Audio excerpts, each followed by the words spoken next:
ಎಲ್ಲಾರ್ಗೂ ನಮಸ್ಕಾರ. ಎಲ್ಲಾರು ಸೋಷಿಯಲ್ ಮೀಡಿಯಾದಾಗ ಮತ್ತೆ ನ್ಯೂಸ್ನಾಗ ನೋಡಿರ್ತೀರಿ ಮುಕಳೆಪ್ಪ ಲವ್ ಜಿಹಾದ್ ಅಂತ ಹೇಳಿ.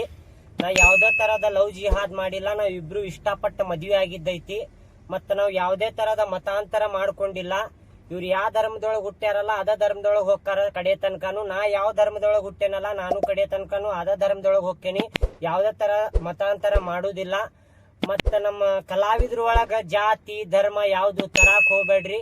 ನಾ ಕರ್ನಾಟಕ ಒಳಗ ಹುಟ್ಟೇನಂದ್ರ ನಾನು ಒಬ್ಬ ಕನ್ನಡಿಗನ, ನಾನು ಒಬ್ಬ ಹಿಂದೂನ ಹೆಮ್ಮೆ ಅಂತ ಹೇಳ್ಕೊತೀನಿ. ನಾನು ಕನ್ನಡಿಗ ಹಿಂದೂ ಅಂತ ಹೇಳಿ. ಮತ್ತ ಯಾವ್ದೇ ತರ ನಮ್ಗ ಕಿರಿಕಿರಿ ಮಾಡುದು, ಯಾವ್ದೇ ತರ ವಿಡಿಯೋಸ್ ಮಾಡಿ ಹಾಕುದು ಯಾರು ಮಾಡಾಕ್ ಹೋಗ್ಬೇಡ್ರಿ. ನಮ್ಗ ಬದುಕಾಕ್ ಬಿಡ್ರಿ ಅಂತ ಹೇಳಿ ಕೇಳ್ಕೊತೀನಿ. ಇಷ್ಟ ಕೇಳ್ಕೊಳ್ಳೋದ್ ನಾ ಮತ್ತೇನಿಲ್ಲ. ಧನ್ಯವಾದಗಳು. ನಾನು ಅದ ಕೇಳ್ಕೊತೀನ್ರಿ ಫ್ರೆಂಡ್ಸ್. ನಾ ಹಿಂದೂ ಆಗೇ ಅದೇನ್ರಿ. ಇವ್ರಿಗೆ ಕನ್ವರ್ಟ್ ಮಾಡುದು ಲವ್ ಜಿಹಾದ್ ಇದೆಲ್ಲಾ ಸುಳ್ಳು ಸುದ್ದಿ ಹಬ್ಸಾತಾರೆ. ನೀವೇನು ನಂಬಾಕ್ ಹೋಗ್ಬೇಡ್ರಿ. ಮೊದ್ಲಿನ ಮುಕ್ಳಪ್ಪನ್ ಹೆಂಗ್ ನೋಡಿದ್ರಿ ಈಗ ಮುಕ್ಳಪ್ಪನ್ ಹಂಗ ನೋಡ್ರಿ. ನಿಮ್ ಕೈ ಮುಗಿದ್ ಕೇಳ್ಕೊತೀನಿ, ನಮಗ್ ಬದುಕಾಕ್ ಬಿಡ್ರಿ. ನಾವಿಬ್ರು ಒಪ್ಪಿ ಮದ್ವೆ ಆಗಿವಿ. ಯಾರ್ ಮೈಂಡ್ ವಾಶ್ ಯಾರ್ ಫೋರ್ಸ್ ಏನು ಮಾಡಿಲ್ರಿ, ಏನೇನು ಮಾಡಿಲ್ಲ. ಸುಮ್ಮನೆ ಸುಳ್ಳು ಸುದ್ದಿ ಹಬ್ಸಾತಾರ. ನೀವೇನು ನಂಬಾಕ್ ಹೋಗ್ಬೇಡ್ರಿ.